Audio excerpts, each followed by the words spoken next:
Hello, my name is Erica Taka. I'm an Angelic Reiki Master Teacher.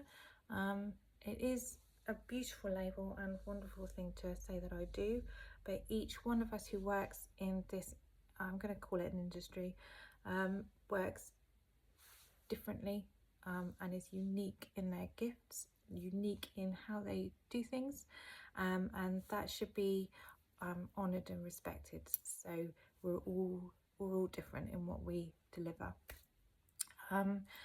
One of the things that I love to do is releasing emotional attachments.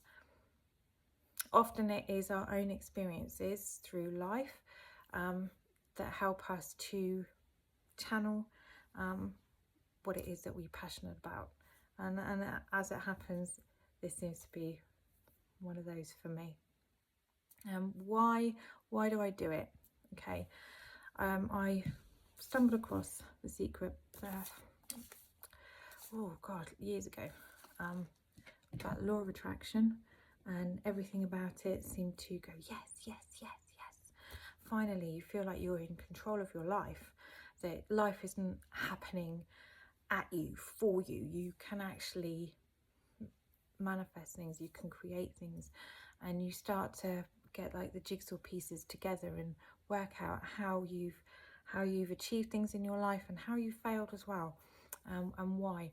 But when you start to, it's not until you start to use the law of attraction and start to really manifest things that are really important to you, big things, little things, you work out, why is it I can manifest some things and I can't manifest others?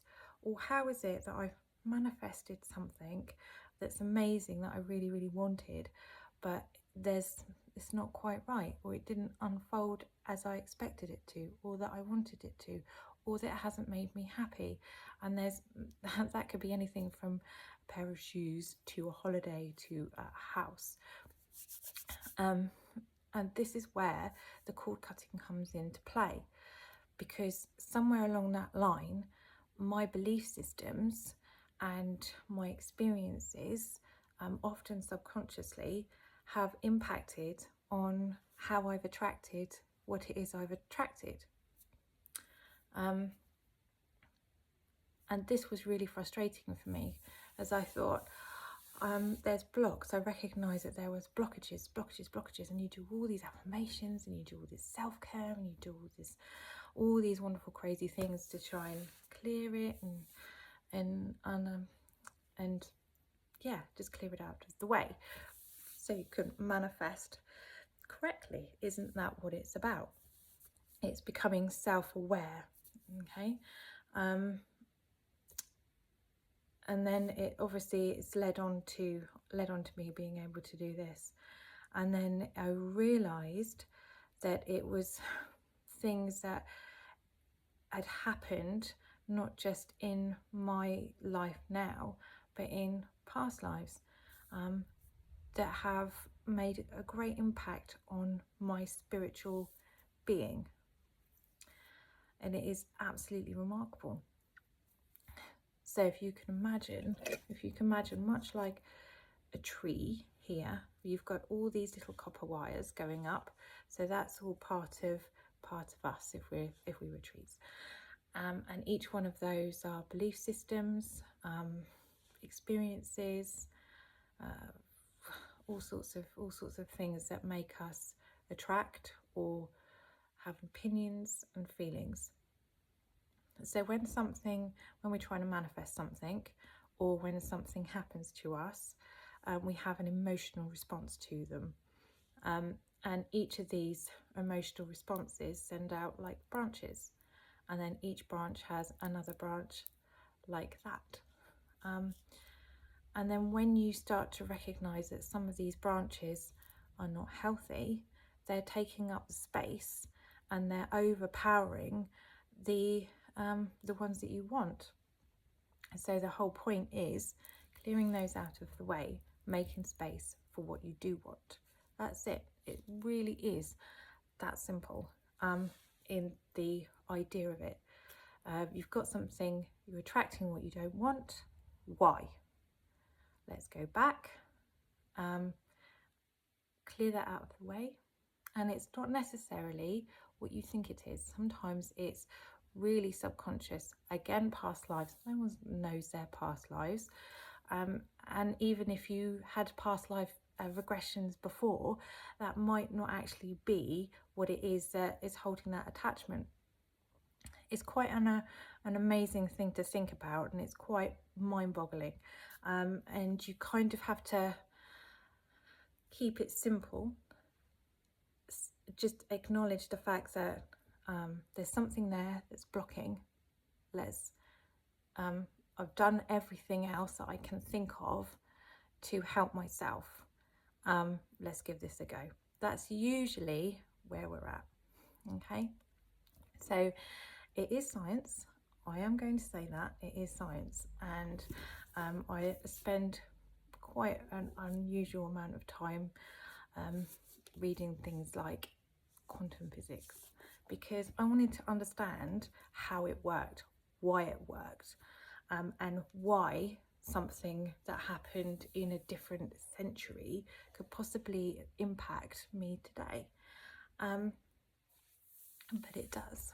I cannot deny what it is that I see, and I cannot deny the impact of the changes that it's had on my life, in a positive way. Is anyone familiar with the old movie Sliding Doors with Gwyneth Paltrow in it? And one of the reasons I love this movie, it's really old. What was it? 1998. There we go, 1998.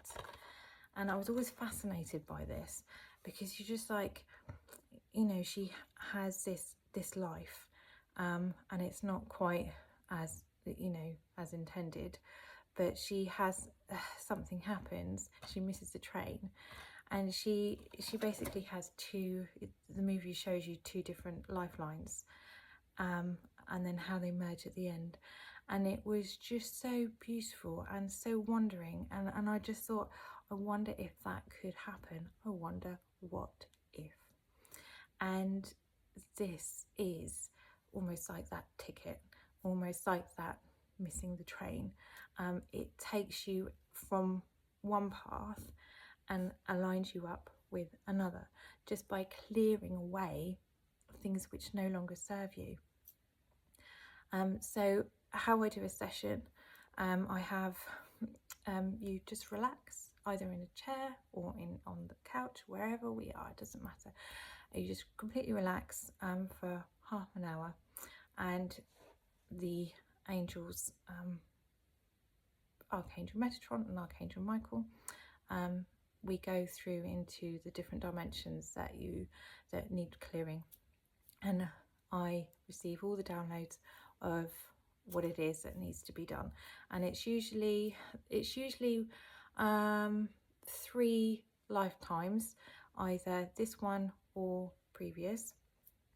And it's quite often it's of a very same chord. So it could be one chord, but that has multiple branches to it, multiple sources or branches, and it can be shown in a different way, in a different meaning, in a different setting, but it still has that same vibrational feeling to it. And this is what is released. So after that 30 minutes, I then relay everything that I receive, because it's your message, it's for you, and there's always a lot of symbolism in it as well. So sometimes things could feel like a memory, but actually there's so much symbolism in there. It could just be like a story, and that's exactly how they come through, like stories. So if you go to a tarot reader, oracle reader, tarot reader, they use the cards, beautiful pictures and numbers and symbolism, and these, when they are put out in front and more, and they're moved around, it creates a story, it creates an image, it creates something tactile to see. So that is similar method, I suppose, as to what comes through for me for you. So I receive all these downloads of all of these things. Sometimes I am actually like you experiencing it, and sometimes I am observing it, and it really depends on what is needed to be relayed at that time. And they're like fairy tales. They really, really are. And it's so beautiful to, and quite an honor to be part of that, to be able to relay that. So I have everything from previous lives as far back as old civilizations, ancient civilizations. I'm going to just say like Atlantis, Lemuria, and some that I have. I'm not very good at history. That's actually a good thing, because then I don't get I can be more open-minded as to what I'm saying and what I'm seeing. I don't try to put facts in something that's not right. So I'm quite open. And so for instance, there's an ancient civilization, and it's come to an end. That's quite I've had quite a few of those, and it's funny how current it feels at this moment in time, in this incarnation, how it feels like things are coming to an end, or that has that same emotional attachment to it. So we're getting a lot of those. Also very current, like the most recent past lives, a lot to do with the war. Never say which side it is, unless there's some things that are quite obvious, as in like concentration camp. You kind of know through history, it's kind of obvious, but these are the experiences that hold you today, that are impacting the choices that you're making, impacting the people that are in your lives, impacting what you're manifesting, and how and why.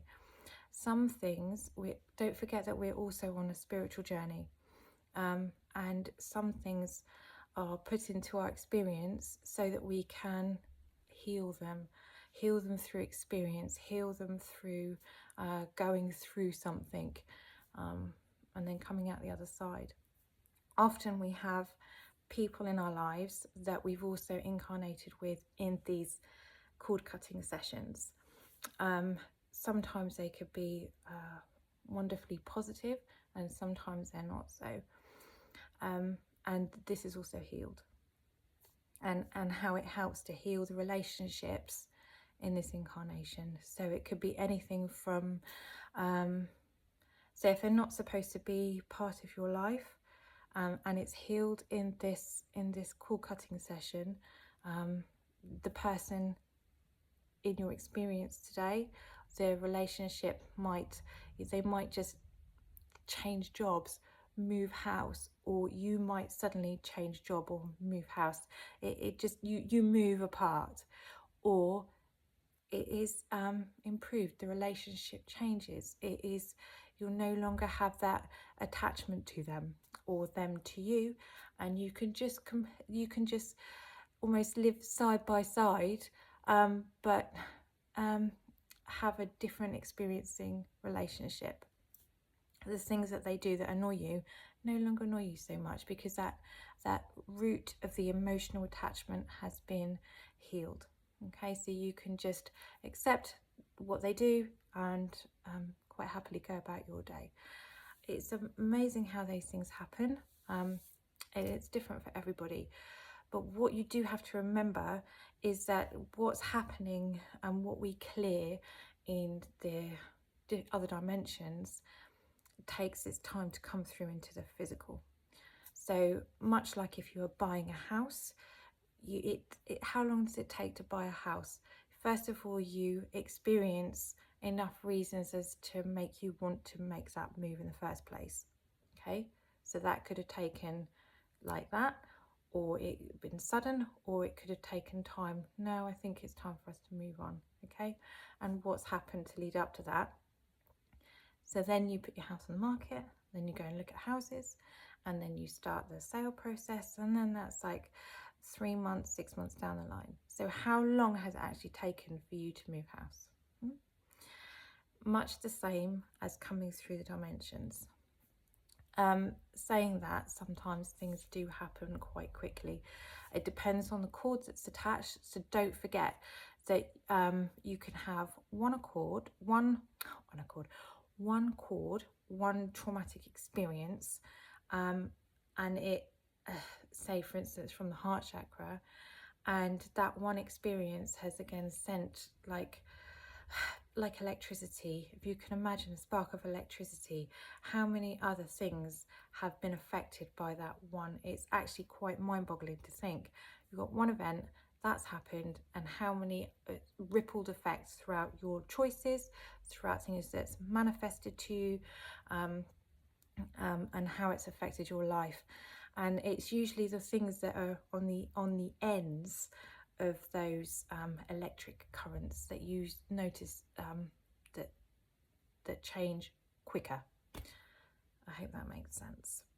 They have less impact, and then gradually it manifests back. Things that also changes your perception on people, your perception on certain topics.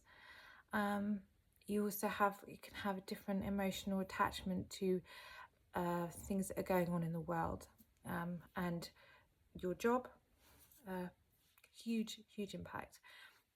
I'm finding a lot of people that are in certain jobs are in them because of previous events, previous life incarnations. They've either been in similar, or they need to experience this in order to heal what they've had before.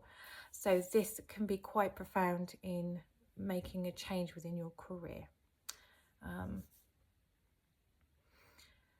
It's exceptionally powerful. It's not for everyone. The effects that you receive from it are long term. Obviously, they're life changing, but they can take some time, for instance, and they can feel so subtle as well. But then you look back over a year or even over a few months, and you just think, oh, well, that's changed, or oh, I feel differently about that. What's interesting is, if you can imagine a wheel, so things come around in life in a cycle, yes? So if you have one experience that wasn't great, it kind of has a way of going around and coming back around. And it's when it comes back around, that's when you notice the change. That's when you notice perhaps you've reacted differently, or circumstances have impacted you differently, or, oh, that didn't happen like it did before. That's a positive shift. But how long does it take to come around? Some things pretty quickly, some things take a decade or whatever. And this is the magic of it. And sometimes it's these cycles where people recognize that I can't be dealing with this again. I can't go through this again. I just can't do that again. And that's when you notice that there's something that needs to be changed, needs to occur. At the same time, while this is what you would class as magic, I suppose, because it's something that we can't see, you can only experience, you do also need to make those active choices.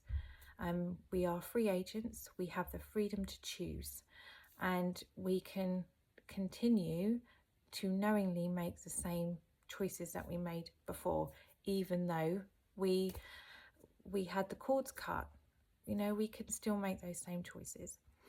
And sometimes you need to take some positive action as well to help yourself. But you'll find that the positive action that you need to make will be easier. So where before it felt like quite a challenge to do something, this time it will feel like a lot easier, a lot smoother, it will flow a lot better, doors will open for you or close for you a lot smoother and a lot better. Again, that's where you'll notice that things have shifted and moved for you. When healing takes place with this, so when cords are cut, what's interesting is that the angels often use sound. So light, sound, colour in the processes. So to help yourself, listening to different musics, listening to meditation music, listening to there's YouTube videos on different different sounds that impact different chakras, so listen to those. Go and do sound bath healing, anything like that, using positive music that is already current in your charts, having a special playlist. So all these things can help impact and help the healing process. Also colour, they use a lot of colour and light. So you can use those in crystals, you can use those in the clothes that you wear and the clothes that you use, and even flowers, things like that. So even though they don't seem significant, they actually are, and they're helping you very much so on your healing journey. So each session is so personal to you, and not one healing session will be like the other for you, and it's quite profound. I hope this has helped. I hope this has given you some understanding, and I hope that you can sort of become a bit more self-aware, that when things feel like they're happening to you, recognize that there are things that you can do about them, and that you can help yourself, and it's not the end of the world, even though it feels like it at that time. Healing can take place, and I hope as you go through your fairs and you speak to wonderful other healers. I needed to explain. So when you go for a tarot reading, and the cards are laid out, and obviously each person does their session very differently, and very uniquely. So just please take this as a general saying. So when your cards are read, how do you feel about that? Is that something you want to hear? Is that something you don't want to hear? Do you want to help the process in a positive way, or do you feel like you need to make some changes in order to perhaps change that outcome that you've just heard and received? So you can have a reading, and then you could have a cord cutting session, and then you'll be surprised at how that unfolds slightly differently for you, or how it helps you. So what I'm saying is that whatever spiritual sessions that you have and that you experience are there to help, are there to benefit each other, are there to help each other.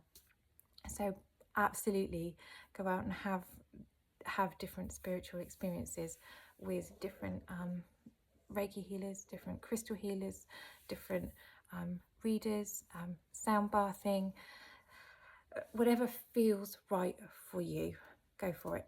It can only help. And I hope this has really helped you today. The whole point and the whole reason for it is so that you can live your best life. You can go through your day, not just manifesting your heart's desires, but being happy and being okay, and knowing that when things aren't going right and don't feel right, that you can make a change and you have got control over it, even though it doesn't feel like it at the time. Okay, so thank you ever so much. It's funny actually, I was supposed to do half an hour talk and I've actually just done 24 minutes and like 50 seconds. So thank you so much for watching the video, and I hope you have a wonderful weekend, a wonderful time at the fair, and a wonderful day. Thank you. Bye. Oh, my page is Healing Beyond the Veil, because that's